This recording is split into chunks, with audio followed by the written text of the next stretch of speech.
ذوالحج کا مہینہ بہت ہی بابرکت مہینہ ہے۔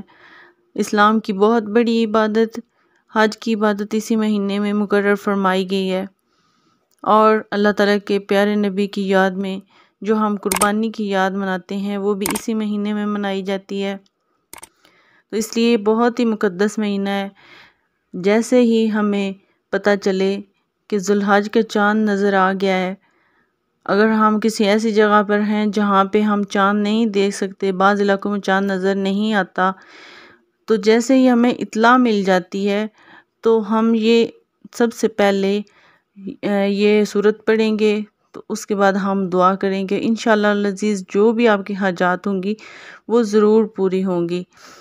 تو آپ نے کرنا کیا ہے، سب سے پہلے آپ نے درود شریف پڑھنا ہے۔ درود شریف پڑھ کے تو آپ نے سورت کافرون کی تلاوت 1 مرتبہ کرنی ہے، اور اس کے بعد پھر آپ نے درود شریف پڑھ کے تو اپنے لیے دعا کرنی ہے۔ آپ کی جتنی بھی جائز حاجات ہوں گی، خواہشات ہوں گی، چاہے وہ اولاد کے لیے ہیں، قرض کے لیے ہیں، یا جو بھی آپ اپنی بیماری کے لیے یا کچھ بھی آپ مانگ سکتے ہیں، تو اللہ تعالیٰ سے ضرور دعا مانگیں، تو انشاءاللہ العزیز آپ کی ساری حاجات پوری ہوں گی۔ اور اپنے لیے، اپنے پیاروں کے لیے ضرور دعا کریں۔